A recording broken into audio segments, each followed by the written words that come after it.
Ashamaa jira jirtu kabajamtoota hordoftoota keenya. Nageenyi keenya kan jaalalaa bakkuma isin jirtanitti isin haa gochamu. Odeeffannoo ispoortii fi seenaa taphattoota addunyaa bebbeekamoo irratti odeeffannoowwan nuti hojjennu namoonni dhaggeeffachuu barbaadan chaanala keenya sabiskiraayib godhaa jechaa odeeffannoowwan qabannee dhufnetti isin dabarsinaa. Hanga dhumaatti nu faana bu'uun dagatinaa. Me llamo Lionel Messi, tengo 13 años, re lindo. Estar allá, jugar en el Barcelona, pensar club más grande del mundo.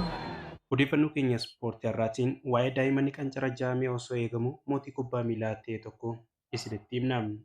Taphoota piroofeeshinaala 1,000 ol kan taphatee fi galchiiwwan 793 badhaasa baalaandoor 7 waancaa addunyaa fi kilaba baarsanolaa wajjin qofam waancawwan 35 nama moo'ate.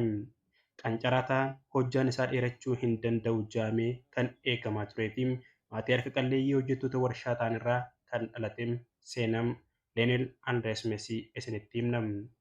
Waa'ee maatii isaa ijoollummaadhaa fi haala bultii isaa wajjin wal qabsiisee seenaa gabaabaa waa'ee isaa irratti haala kanaa gadiitiin qindeessinee isiniif dhiyaannee jirra. Messiin hiriyaa isaa ijoollummaa fi magaalaa tokkotti waliin guddatan Antoneellaa Rukkotoo fuudhuudhaan waliin bultii ijaarrate. Messiin daa'ima waggaa 9 ta'etti haadha warraa isaa irraa kanaa wajjin akka wal argan odeeffannoon adda addaa ba'an ni mul'isani. Antoneellaan moodelistii waggaa taatu waggoota dheeraadhaaf hiriyummaadhaan waliin turuudhaan bara 2017 wal fuudhani. Haa ta'u malee isaan dura ijoollee 3 waliin kan godhatan hoggaa ta'u haadha warraa isaanii kana karaa hiriyaa isaa ijoollummaa waliin kubbaa taphataa turan Luukaas Iskaagiliyaa jedhamuun akka wal baran seenaan ni hima. Antoneellaan fira hiriyaa Mesii kanaa kan taate hoggaa ta'u erga guyyaa ishee argee garuu ija isaa isheerraa osoo hin buqqifatin haadha warraa koo fuulduraa taati jechuudhaan onnee isaatti akka himeetu dhaga'ama. Messiin ijoollee ta'ee osoo jiruu guyyaa tokko waraqaa fudhatee akkas jedhee barreesse. Antoneellaa jechuudhaan kan barreesse hoggaa ta'u mucayyoo mana hiriyaa isaatti guyyaa tokko argeetu laphee isaa keessatti hafe. Guyyaa tokko wal qaadhimannaa jechuudhaan xalayaa sana irratti kan barreesse hoggaa ta'u garuu ijoollee baay'ee waan saalfatuu fi qaanii irraa kan ka'e ija guutee nama hin ilaalu ture. Gaafa mana Luukaas fa'aatti wal argan Messiin geemii soonii taphata ture. Isheen ammoo hiriyaa ishee tokko bira dhufte. Bira Luukaas fa'aa waan taateef Messiin osuma qaana'uu eenyu ishiin jee gaafate. Fira akka ta'an itti himuudhaan wal isaan barsiise.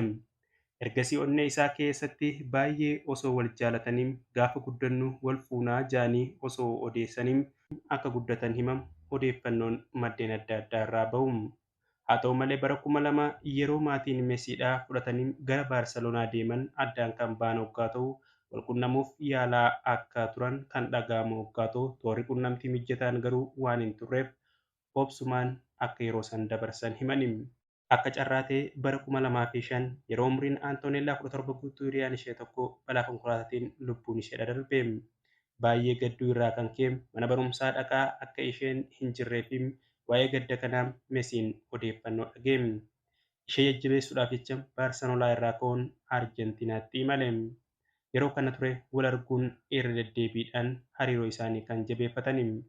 Suuta lameen isaanii kaadhimaa walii ta'uun akka barameef Messiin yeroo umriin isaa waggaa 21 ta'u waa'ee ishee kana dubbachuu eegale. Maddeen odeeffannoodhaa geedduun isaanii akka himanitti Antoneellaan nama kubbaa miilaa hin jaalanne. Gaafa Messiin manaa galee hamma kanaan galchee hamma kanaan kubbaa mijeessee kennee jechuudhaan isitti himu isiidhatti hin tolu. Garuu haadha manaa jireenya isaa keessatti itti gammadee jaalalaan waan jiraattu taateef jirti. Isheen dubartii carra qabeettii addunyaa kanaati. Sababni isaa immoo jaalallee ijoollummaa ishee akka lubbuu isheetti jaalattu waan heerumteef. Mucaan isaanii jalqabaa Tiyaagoon bara 2012 kan dhalate hoggaa ta'u, Maatiyoon bara 2015 kan dhalate hoggaa ta'u, daa'imni dhumaa Kiriyoon ammoo bara 2018 dhalatte. Messii fi haati warraa isaa jaalala ajaa'ibaa akka waliif qaban kan himamu hoggaa ta'u, cidhi isaanii miidiyaalee Arjentiinaatiin cidha guddaa jaarraa kanaa jedhamuun gabaafamaa ture. Cidha isaanii irratti kan weellistuu beekamtuu Koolombiyaa fi dhiyeenyaan abbaa warraa ishee taphataa Baarseloonaa ture Jiraard Piikee waliin kan waliite Shakiiraadha ture. Jireenya isaa ijoollummaatiin umrii isaa waggaa 13 garee guddattoota Baarseloonaa umrii waggaa 14 gadi galuun taphoota 14 irratti galchii 20 takka lakkoofse. Baarseloonaan taphataa raajii argine jechuudhaan yeroo umriin isaa waggaa 16 guutu garee taphattoota Gi'eestaa Siiniyeers jedhamu galchuudhaan tapha michummaa irratti taphachiifte. Mootii kubbaa miilaa addunyaa ammaa akka bakkalicha barii fuula deeggartoota isaa ibsee Lionel Andres Messi magaalaa Roozaariyoom Arjentiinaatti akka lakkoofsa Awurooppaatti bara 1987 kan dhalate kilaba magaalichaatti beekamu Newell Old Boys jedhamuun umriin isaa waggaa 8 galuun daa'ima xiqqaan dandeettii kubbaa ajaa'ibsiisaa agarsiise. Haa ta'u malee haakimoonni qorannoo gaggeessuun hanqina hormoonii hojjaa isaa akka hin guddanne godhu yookiin qancarsuu taasisuu akka qabu maatii isaatti himan. Abbaan isaa Hoorjee fi harmeen isaa Siisiiliyaan hormoonii hojjaa dheeressuu lilmoodhaan kennamuun akka argatu godhuudhaaf kan murteessan hoggaa ta'u garuu ji'aan doolaara 100 tilmaamamu kafaluu hin dandeenye. Maatiin isaa hojjettoota warshaa sibiilaa yoo ta'an cinatti ammoo hojii qulqulleessummaa irratti qaccaramanii hojjetaa turan. Dandeettiin Meesii garuu ija kilaboota gurguddaa garba Atlaantik gama jiran harkisuudhaan Baarseloonaan ariifatee harka isaa galfate. Daa'ima waggaa 13 waan tureef maatiin isaa walumaan gara Ispeenitti kan imalan hoggaa ta'u kilabichi baasii yaalii isaa danda'uudhaan hormoonii hojjaa isaa akka dabalu taasisu argataa ture. Mesiin umriin isaa ganna 17 bara 2004 hanga 5tti laaligaa Ispeen keessatti ol adeemaa umrii xiqqaadhaan galchii lakkoofsite. Hojjaan isaa gabaabaadhaan meetirri isaa takka tuqaa 7 qofa dheerata ture. Garuu kennaa addaa taphataa kubbaa miilaa bitaan kennameef hoggaa ta'u saffisa guddaa madaallii qaama isaa eeggatee fi haala adda ta'een kubbaa qabuudhaa fi tuuta taphattootaa sarara ittisaa cabsee darbuudhaan akka malee beekama. Yeroo kana taphataan kun goota kubbaa miilaa biyya isaa Diyaagoo Maaradoonaa waliin karaa hedduudhaan wal fakkaata jedhamee himamuu eegalame. Ga'umsa isaa irraa ka'uudhaan lammummaan Ispeen bara 2005 kan isaaf kenname hoggaa ta'u baruma kana Mesiin biyya isaa Arjentiinaafis taphachuudhaan waancaa addunyaa guddattootaa xumuraaf ga'uun Naayijeeriyaa injifachuudhaan waancaa mo'atee ture. Waggaa isaatti Mesiin Baarseloonaa waliin waancaa chaampiyoon liigii kan mo'ate hoggaa ta'u imala kubbaa miilaa Mesiidhaan badhaasota Baalaandoor 7 waancaa addunyaa Kooppa Ameerikaa chaampiyoon liigii laaligaa fi liigii tokko kan Faransaay haala kanaan jalqabe. Yeroo Mesiin addunyaatti mul'atu Baarseloonaan taphattoota jajjaboo akka Roonaaldiniyoo Goochoom, Teerii Heneriim, Saamu'eel Ittoo qabaachaa kan turte hoggaa ta'u leenjisaan yeroo sanii Peep Gaardiyoolaan taphattoota maqaa isaa qaban akka Saamu'eel Ittoo duubatti dhiisuudhaan Mesiidhaaf carraa kenna ture.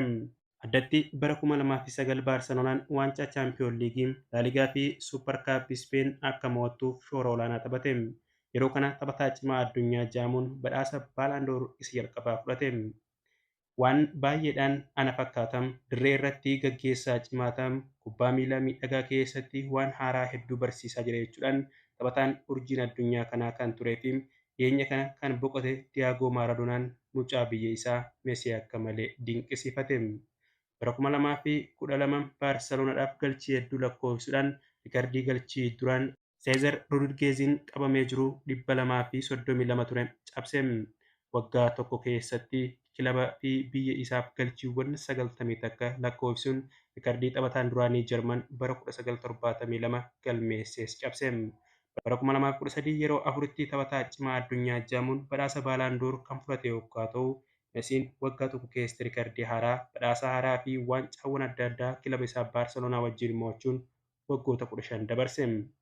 Walumaa galatti hanga bara 2020 takkatti kilaba ijoollummaatii qabee keessatti guddate Baarseloonaa keessaa ba'ee PSG'tti galuun Baarseloonaa waliin waancaa 35 kan mo'atee fi laaligaa 10, Koop di Raayis 7, chaampiyoon liigii 4 mo'atee jira.